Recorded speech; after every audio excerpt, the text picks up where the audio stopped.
Well, I did watch the movie, the Air movie, about the early version of Nike, Sonny Vaccaro, and Michael Jordan. And Michael's mom plays a key figure in this movie. She's really the star of the movie. And I thought, as I watched the movie, I've been very critical of Michael through the years, saying that Nike's Air Jordan commercials, the greatest domestic ad campaign of my life, and it has created almost a Reagan-like shield, a Teflon shield around Michael, when if you simply acknowledge previous failings, you're considered a hater. Well, Sam Smith was the original critic of Michael, the only one. Back in 1991, The Jordan Rules, a magnificent book on the turbulent season with Michael Jordan and the Bulls, New York Times bestseller.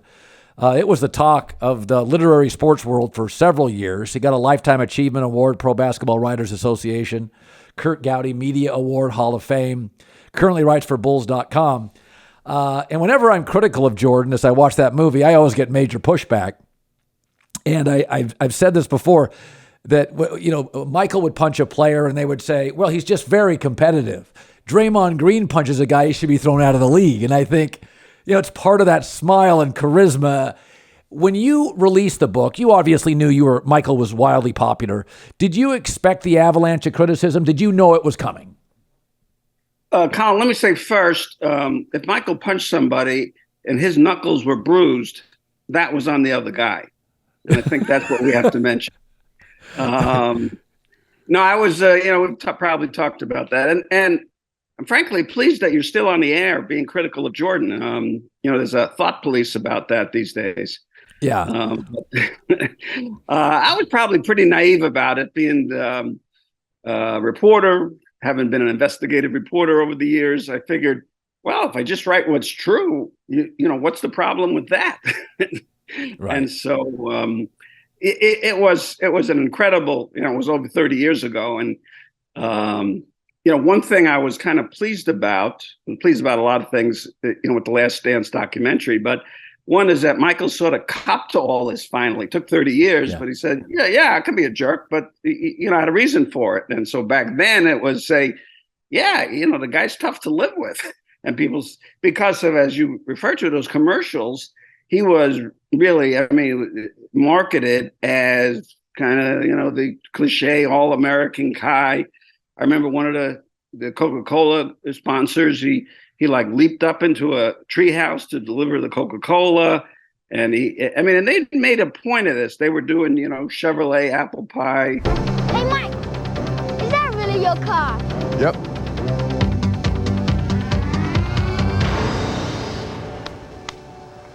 He really does drive a Chevy, told ya. They were doing those commercials to make it as American, as, patriotic it could be. And then so I sort of write a book about behind the scenes in basketball. And he said, well, this is not Michael Jordan. I saw him in the commercials. He's nothing like that. Right. It's not that I'll defend him, but I was talking about this with somebody the other day. A lot of us resent or regret what we did in our 20s. But we did it for a reason. We were immature. I grew up divorced kid, on my own, not a lot of money in the family. And I was a pretty relentless workaholic in my 20s. And that's what I thought I needed and was mature enough to handle at that time. And I look at Michael and I say, people say, oh, he was rough on teammates. But the Pistons were tackling him. The Celtics were doing about the same. The East was loaded and physical, and it was all allowed by the league. And I say to myself, relentless was the only way for Michael to get through it. He was being attacked defensively. And could I argue that we do things out throughout the course of our life because it gets us to a better place? And the East was bully ball. Knicks, Celtics, Pistons. And Michael was the target for almost all of it. And he was building up a mettle and a toughness in that Chicago Bull team that was necessary. That's exactly right, because, what gets overlooked, because Michael Jordan came into the NBA out of the 84 Olympics, game-winning shot in North Carolina, with such fanfare, the dunking and the Sports Illustrated covers and all that. The notion was, well, he's going to succeed right away. But at the same time, simultaneously, what Jerry Krause is doing with the Bulls is he's rebuilding, basically. He has Jordan out front, but he's basically, they had a lot of high draft picks who were decent players, Orlando Woolrich and Sidney Green, and players who could have developed or did develop in other places. And he traded all of them off essentially for draft picks. Draft picks, like, they got Pippen, they got Horace Grant. And he was sort of, it wasn't called that then, because teams didn't really dump for the draft back then because they effectively needed attendance. And really, Jordan should have been with the Pacers. One of the great overlooked stories is the reason Portland had the pick was the Pacers had lost James Edwards, and for attendance needed a center, so they traded the pick to Portland. And that's how Portland ended up, use it for Sam Bowie and all. But anyway, so Jordan comes in, and the notion is, well, he's this great figure. He's got to compete against Bird, Magic, Isaiah, and they've got built teams. And he's looking around on his roster and goes, well, what have I got here? I got Kyle Macy, and I got all these, and so, that was sort of the joke about, they said, well, Jordan couldn't make guys better. And he used to say, well, yeah, if I had James Worthy and Kareem, I could make them better. I got Mike Brown and Sedale Threatt. I can't make them better. The MJ documentary, I remember when they made the movie Wall Street about Gordon Gekko and Michael Douglas, and Oliver Stone said, I didn't try to glamorize him and make him popular, but every stockbroker wanted to be Gordon Gekko.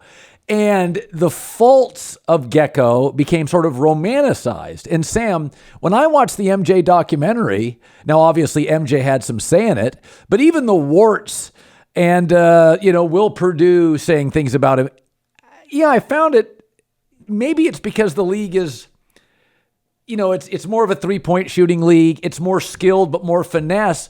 I found it incredibly likable. I'm like, I miss the layering. I miss the toughness. I miss guys not all being best friends. I fell into it, Sam. That documentary, I made me like Michael more. What was your takeaway on it? Well, there were a couple of things. The one takeaway that I liked, and it's sort of one of the things that was criticized, was his Hall of Fame speech, where he pointed to, the guy who beat him, got on the varsity ahead of him, and he brought in different guys over the years that he had these challenges by, and people said, well, this is horrible. At the Hall of Fame, he was sort of blaming guys for this. And I said, no, this is great, because he showed you exactly who he is and who he's always been, and that's the attraction of it. What you said. The Jordan rules, when I wrote it, and one of the reasons why I was surprised is because I saw it as a sympathetic portrait. If you, and I know, our version of Twitter back then was headlines and things taken out of, context or whatever, what people would complain to us about. You took it out of context. The headline didn't represent the story at all. And so there was a lot of that with the Jordan rules, just like now, people didn't always read back then either. But when I depict, my depiction, because I liked Jordan, I'd been around him a long time. I really appreciated his competitiveness and his zeal and his willingness to try to pull this group along, kind of with him, and what he went through, how the Pistons attacked him. But not only that, I remember the one year, the MVP vote. Magic was very close with Isaiah. We were sitting in the locker room, and it came down. Magic had won the MVP, and all the reported, and he was very gracious. And before the book, we had a good relationship. So I'm sitting with him in the locker room, and it happened to be in Detroit. And all the reporters, when he turns to me and he goes, anybody but that guy, meaning Magic, meaning they held up Magic all the time and saying, he's the guy who made everybody better, not me. Yeah. And so that sort of thing. So I sort of viewed it sympathetically, but the notion of the fights and, the taking Horace's Grant dinner and, you don't deserve to eat because you played bad, it sort of looked both ways. Sam Smith joining us, writer for thebulls.com. It is One of the things that is attractive about Michael, I couldn't watch a 10-part Brady or LeBron documentary. And that social media has shown me all I ever need to see about any player, what they eat, their family. I get now their opinions on vaccines, their political opinions. Michael, as we peel the layers back on Michael in the Air movie, I didn't know that much about him because we didn't know that much about anybody. And that I think what makes Michael appealing to me, the journey for basketball, Sam, was not as grooved as it is today through AAU. It's just not. It's just grooved now. They're all friends. Nobody's battling for a piece of the pie. Otto Porter can make $200 million. It's a different world. And I do think the struggle, although Michael's struggle is less than others, hell, the Jerry Krause stuff, it is fascinating. I'm watching the Sonny Vaccaro stuff, and the toughness of his mother. There's parts of the privacy of Michael. You were on an inner circle for a long time, but I view him now as a bit of a private figure. How would you describe that? Even as an owner of the Bobcats, he never really talked much. Right. And actually, that was what was great about the documentary, The Last Dance, because it really was the first time he sat down and showed you who he was, kind of relaxed, didn't kind of do it through a commercial because, he was always, he always felt it wasn't so much he wanted to promote himself, but he felt an obligation. I mean, he really had a good upbringing. I didn't see the sneaker movie yet, but his mother, I know, had a huge part. He was very close with his father. They were really best friends, more than father-son.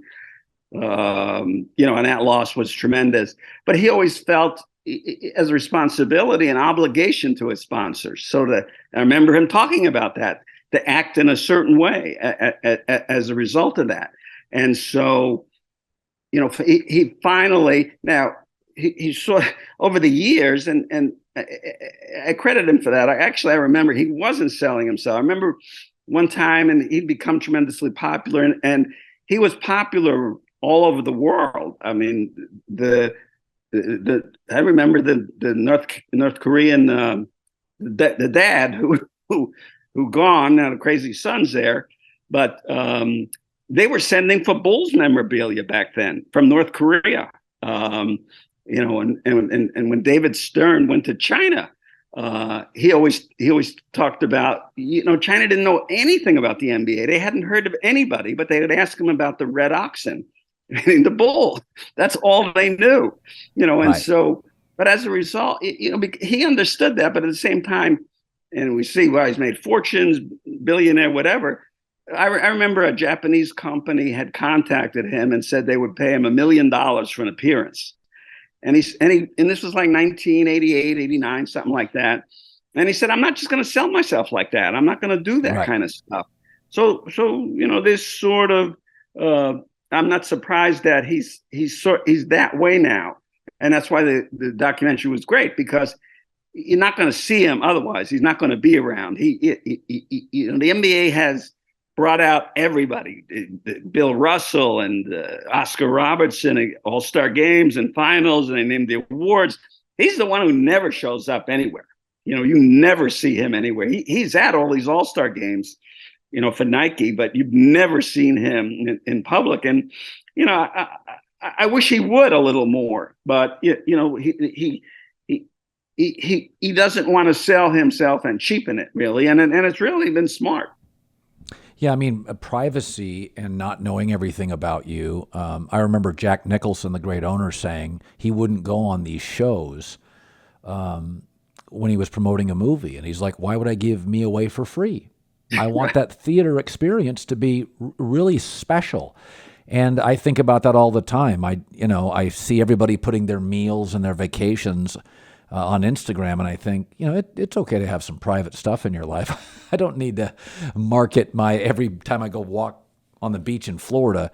The ownership in Charlotte, Sam, I've said this, and it may be unfair, that Michael was always, first of all, he was a very good decision maker. David Falk, Phil Knight, Phil Jackson, he tended to have excellent judgment and be pretty picky on the people that he would choose to guide his journey. So he had, and by the way, I'm watching Lamar Jackson now. He has his mom as an agent. Now he got an agent today that's not registered. Some guys don't make great decisions. Michael made, and LeBron's done this, Michael made very solid decisions, Sonny Vaccaro, on the people that pitched him and he listened to. I didn't expect the ownership with Charlotte to be great because I always felt Michael was great at elevating Michael, but to be an executive, a coach, or an owner, it's a lot of giving. It is to some degree elevating others. Is it an unfair characteristic to say Michael was better at elevating Michael, his brand, and his net worth than sometimes elevating those around him? He didn't have the patience for it? I don't know about that. That's a hard one. First of all, ownership, management is an awful lot of luck.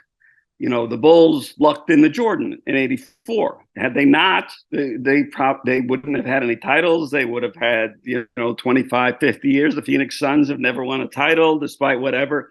And so, you got to get lucky. Charlotte has never gotten lucky. I remember, people like to think, fans, media, whatever, that just because you've succeeded in something, that you'll succeed, because of what you did in your specialty.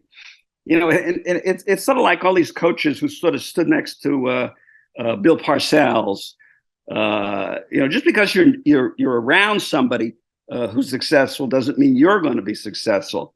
And so it's difficult to sort of pick guys. Michael, had difficulty. Who exactly could he trust in those situations? And so I remember when the Bulls, '98, they broke up, and which in the Last Dance, and so the fans and the media, the notion was, well, let Michael run the team. He's a winner. And so we don't hear that much anymore since the Charlotte situation. And I don't think it's a case of Michael being concerned about celebrating himself. I don't think that's what he was about. It's just, you don't go to school for management of a sports team. There's no degree, there's no test like to be a CPA or a lawyer or something like that. So, who does these things? How do you do it? It's a lot of luck, and he just hasn't gotten lucky. I mean, it's sort of a simplified version of it. He's been in the lottery. You get your bad, you don't get LeBron. You get the second guy. It makes tremendous differences. And so, now I see he's going to cash out. And the league wanted him in. David Stern wanted him in, and basically almost gave him that franchise, to have him involved in the game. Basically, I think he just paid off the debts. And so one thing Michael has always done, he used to joke about OPM. The way to operate a business is with other people's money. So he was always bright about that, and he always understood equity, and he always understood value. And he's tried, but you can see in the last couple of years he's lost the enthusiasm for it, just because it's so hard. The irony is, on the ownership, the governors, whatever they call themselves now, Michael was put in charge of the labor committee of the owners, and he was appalled at the salaries that they started paying, because he made, at the time when he made the $30 million, it was 10 million more. Patrick Ewing, I think, made 18 or 19. The next highest was like 10 or 12. So he's making double or triple whatever anyone is. And, now it's sort of, on the bottom side of Max Steel. And he was just sort of appalled at the salaries that were becoming, the irony of that. But I don't think it was an ego thing as much as it's really a hard thing to do. Now is the time. You want tickets? Check out the Game Time app. It's the fastest growing ticket app. They got you covered. March Madness tickets, NBA tickets, playoff tickets, NHL tickets, Game Time. They also do comedy shows. They also do concerts. Anything you want to attend, check out the Game Time app. And right now, $20 off your first purchase. How? Download the Game Time app and use the redeem code Colin, me, COLIN, $20 off your first tickets. Comedy, concerts, we got March Madness. You got to be at those games. NHL, NBA, final stretch run. The Game Time app, last minute tickets, lowest prices guaranteed. When you look back at covering Michael, did you instantly know? Because the first couple years, I can remember Orlando Woolridge, if I recall, Quentin Daly. It was guys that needed the ball, and Michael, was not going to suffer those guys gladly. Like, he wanted the ball and he was better, and he was, I imagine, at practice was letting them know on a daily basis he was better. But when did you know? Because he didn't average a ton of points in college. When did you have this sense and talk to other people, or maybe it was your personal insight that you thought, boy, this is different. This may be the most gifted basketball player I've ever seen. I mean, you're in my generation, Sam. I grew up and I saw the old Wilt and the young Kareem. Michael didn't. Dr. J didn't have the mid-range dependable game. He was spectacular, but he wasn't as relentless nightly, every possession like Michael. Was there a moment that kind of crystallized it for you when you really felt going back, sitting on that press table, and you thought, boy, this may be the greatest basketball player we're ever going to see? Well, I don't know if we went to greatest ever early, but we went pretty spectacular early. The old joke, of course, was the only one who could hold him under 20 points a game was Dean Smith. Right. So this is the first practice, and Rod Thorne, the Bulls GM, had been the GM for like 7 or 8 years, had lottery picks almost every year. And the team is winning 25, 28 games. And so Jordan's the first practice. Kevin Lockery's the coach. And this is the first practice of Jordan's first season. And Bill Blair, as I remember, was the assistant then. And Rod can't go to the first practice. Something business thing came up. And so Rod misses the first practice. Bill Blair calls him at the end of the first practice. Rod's telling me this story. And Bill Blair says, "You finally didn't screw up a draft." He said, "We have never seen anything like this guy." And he came in with all and you mentioned Woolridge was a top 10 pick. Quentin Daly's a top 10 pick. Sidney Green, Ronnie Lester, all top 10 picks. And he just blew out everybody. The first couple of practices, he's blowing by everybody. He's dunking on everybody. There's that famous story when he came in as a freshman at North Carolina. And the first thing he did, he went to the board and he started writing the times, listing the names of Worthy, Perkins, all these All-Americans, saying how many times he dunked on them. And so that's the way he started at North Carolina. And that's the way he came into the Bulls. Okay, so I hear these stories that coming out of training camp, and we go see him, and it's still training camp, and walks into the season. I think third game in, he hits a winner in Milwaukee, like 6 games in, 49 points against, I think it was Portland or something. They were bringing in Portland media is all saying, we got a center. This guy's not special. We got Clyde Drexler. And I remember the Chicago guys said, watch this. Where do you see this? So we didn't exactly know, say, okay, this guy's going to be, better than Oscar, or Bird or Magic or Wilt, whatever. But this was different. This was different than anything we'd seen because of the combination, of the athleticism, the drive, and the incredible competitiveness and this will to win everything, which sort of evolved and we saw more from year to year. I want to add one thing to that. I want to add one thing to that. There's always this debate, the greatest and who's the great, right. And it's arbitrary. LeBron's got the most points now. In my era going back, the 2 greatest things I remember basketball is Wilt coming to the NBA and Kareem coming to the NBA, winning basically everything out of college. And so they said, well, how can Jordan, Bill Russell's got the most championships, Kareem, and now LeBron's got the most points. How could this guy be the greatest ever? And one thing I always point to with me is that nobody in sports, and certainly in American sports, and I can't imagine worldwide sports, has crossed over and had the influence on society that he has because of his basketball. The shoes become fashion. Bill Walton likes to tell the story.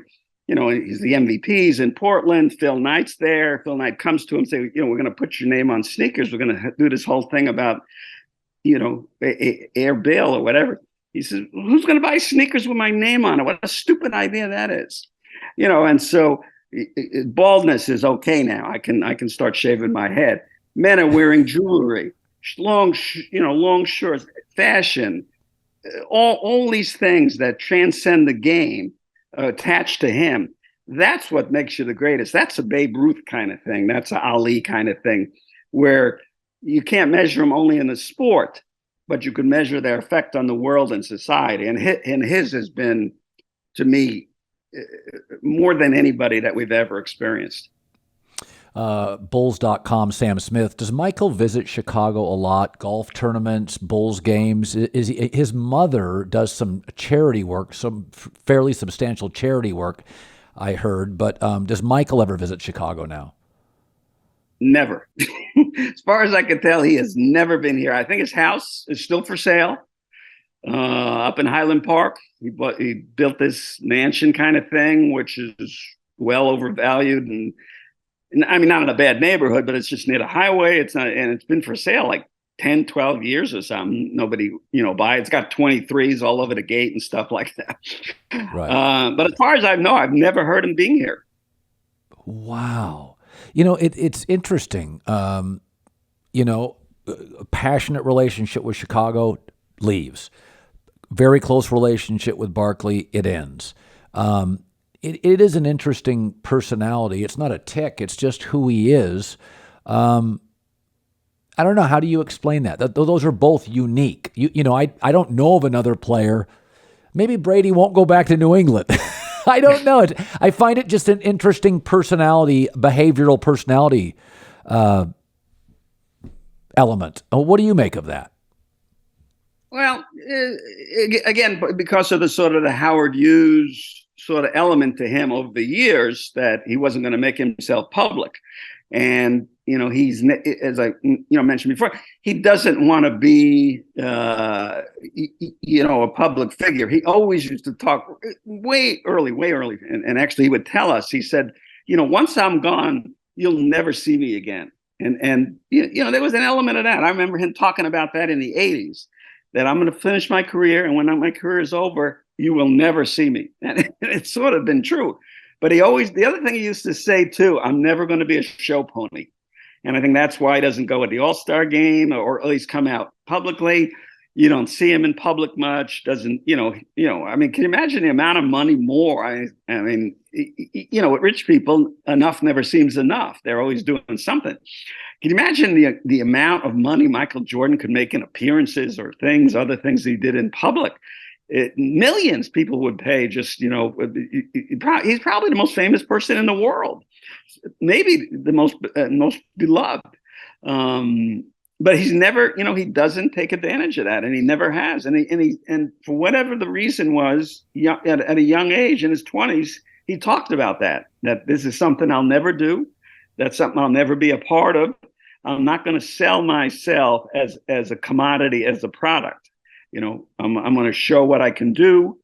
And then obviously, he was secure with what they was making. But, and I don't know how they depicted it in that movie.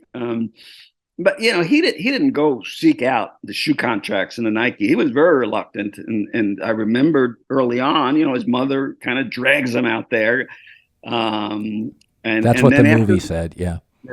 But also after the first deal, it was like a 3 or 4 or 5 year. I don't know what the first contract was. He didn't want to re-up with Nike. I remember Craig Hodges talked to him about maybe starting a local brand or something. Nike had done something. I'm sure that's not in the movie, that he was upset with, and he didn't want to go. He was thinking about going with another company. I think he said I wore Converse or something in college. Maybe I'll go with them. So, he was kind of it wasn't so much he was saying, I'm Michael Jordan, I can do what I want, is that, it's not my life to sell myself as a sneaker salesman. Now, he's obviously, turned it in, but the other thing, he's turned it into a quality product. And I think that's right. What he's proud about, that things associated with Michael are about quality, and they're not cheap, and it's not a show pony just for the money. Sam Smith, covering the NBA a long time. Milwaukee is the best team I've seen this year. I think they have shot makers, 3 elite defenders with Drew Holiday, Lopez, and Giannis. I just don't know situationally if I like Boston as much this year as last. I don't know about Wiggins or KD. The West is wide open. I don't trust Denver. The best team you've seen this year live, who would it be? Yeah, even though the Bulls have beat them 2 out of 3, Milwaukee, but I think one of them, Giannis, got hurt early in one of the games, and Chris Middleton wasn't playing. But yeah, I mean, the West is as even as, unpowerful, you can say that, as it's ever been. There's no dominant player really in the West, with LeBron situation, his health, and that's really a change in the NBA. That there's no great teams anymore. There's no super team put together. And so, I kind of agree with you with Boston. When I watch Boston, it's all, and I don't, nobody cares. I don't like the way the game's played now with this proliferation of 3-pointers. And, it's like to sort of get off my lawn stuff. Who cares about what you say? But you watch Boston and Tatum and Brown, and they'll shoot like 10 or 12 threes and they miss them all. And instead of saying, well, okay, I'm not on, maybe I'll go to the basket, they'll just shoot 10 more. So right. It just comes down to, if they're going to make them or not. I think the notion is they probably think 4 out of 7 games we can make enough threes to win. Yeah. And so, Philadelphia is flooded. And the Bulls were in Philly, got Philly twice this week. And Harden is just kind of a shell of himself. And yeah. He's not, sort of a Scottie Pippen number 2 to Embiid. Embiid is really carrying that thing on his own. Yeah. That's why I think MVP would be legitimate, much more legitimate for him and deserving. And, one of those 3, to me, Giannis probably is the best overall player, but he's got really a lot of help. Drew Holiday and Middleton and Lopez. There's a lot there, and there's some depth. Yes. Bobby Portis. They picked up, he hadn't. Jay Crowder. They picked it right, Jay Crowder, but they also picked up Goran Dragic from the Bulls. The Bulls let Dragic go. He went up there. He hadn't played anything, but clearly they're saving him just for the playoff. A guy can walk in and make a shot, run a team. So to me, they seem like the only really loaded team. Boston, I don't like their depth. I don't think they got much depth. Cleveland's just there, sort of on the edge. The rest of the East is just trying to fight to get in the playoffs. And the West, any one of those first 8 or 9 teams can win. I don't see any dominance from any of those teams. Yeah, Dallas and Sacramento don't play defense. Phoenix doesn't have a bench. Warriors are absolutely missing wing and front court scoring. It's all guard scoring. Right. And I just don't trust the team led by Kawhi Leonard. I think he's a remarkable talent, but I think he's a guy you can add to an already baked culture. I don't think you can build your culture around him. I think he's a tough teammate. Shows up some nights at 3:45 and says, I'm not playing, I've been told. So yes, I think it's wide open. Sam, what a pleasure for me, writer for Bulls.com. Folks, the 1991 New York Times bestseller, The Jordan Rules, is a terrific read. It's journalism at its highest form. And again, it's just great talking to you on an annual basis. I always get smarter and learn stuff. Sam, thank you. Colin, I enjoyed it, and maybe we can make it 6 months next time. All right. Thanks, Sam.